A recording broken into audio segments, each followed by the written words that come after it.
Hi, we're Quaint and Curious Volumes. My name is James. It is Pi Day. Happy Pi Day to all my friends who celebrate.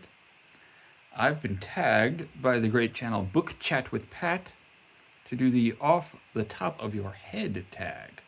And this was created by Gina at the Library Mouse. So this is a good one for me this week because my job has kept me very busy.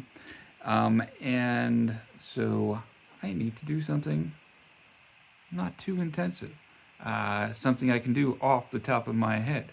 So here we go. Number one, what was your favorite book as a child? My favorite book, favorite picture book. Okay, so probably a Dr. Seuss, A Cat in the Hat, Green Eggs and Ham. I love those a lot. What series did you love as a child? Pat said this. I'm going to say it as well. Encyclopedia Brown. I loved that series. The nerdy little know-it-all kid who solved everyone's problems.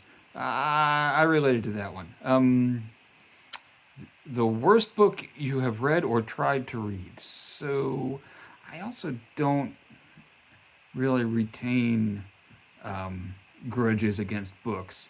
And I don't know. There's plenty of bad books. I usually just put them aside pretty quickly if I start on them. Last year, in my wrap-up video, I called out a particular book by someone who very much can take a little bit of criticism from an obscure YouTuber, someone with a major prize, millions of dollars, a beach house in Malibu, and a museum dedicated to him. Bob Dylan is fine with me saying that his book was one of the worst things I've ever read. By the way, that's The Philosophy of Modern Song. I think Chronicles Volume 1 is pretty good, also by the same author. But I'll say that again. I love Bob Dylan, by the way. You probably don't know any bigger fans of Bob Dylan than me. So that being said, your favorite reading or book memory? I remember over the summer a series of evenings when I was reading Jane Austen. I think it was Emma, and every night it kind of cooled off and there was a rainstorm, and I would crack open the window over here so I could hear the rain gently falling on the leaves of the fig tree outside, everything all quiet and settled down. Oh, that's a good book memory. A book you loved as a movie? I think I loved the movie called Sideways much better than I loved the novel by Rex Pickett, I think his name was.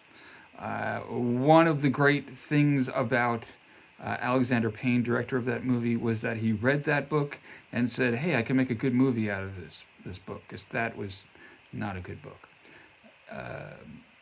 A book you wish they would make into a movie. Invisible Man? Could they do a good job at it? Maybe not these days. A book character you would like as a friend. Quig Quig is a pretty good, from Moby-Dick. He's a pretty good friend, a good guy to have around in an emergency.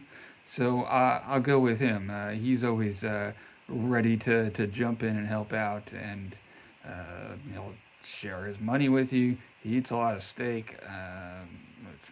Okay, but yeah, I'll say Quick Quick. A place you want to visit because of a book you read. These days, mostly reading books is what substitutes for me going and traveling places. Several years ago, going back about a decade, when I was dating at a long distance, the woman who I am now married to,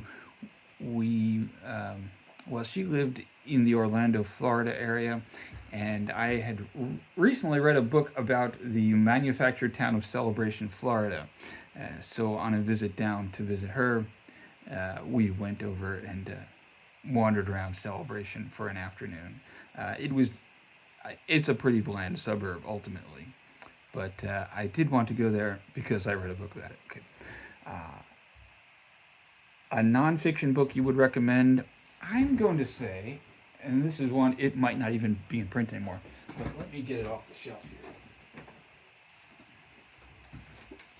This was a book that was assigned in our anthropology of religion class when I was an undergrad, and I sat up all night reading it. It is The Mantle of the Prophet by Roy Matahida.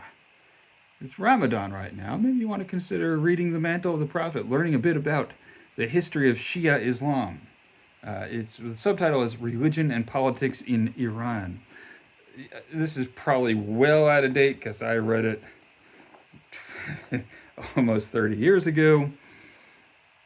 But all the stuff about the history of Shia is no doubt still relevant. I mean, there's been not a lot of change in the Iranian regime, so it's probably still. And boy, this guy can really write. So there you go. The Mantle of the Prophet. If you could hang out with an author all day, who would you pick and why? I would pick, Jack Wilson, who runs the History of Literature podcast. He said one time, in passing, in a way that I will never forget, in his chirpy little voice, writers are all jerks. So I generally don't know that I want to hang out with too many authors all day. I don't know, Lori Moore seems like she might be interesting to talk to. Thomas Pynchon, boy, how about that?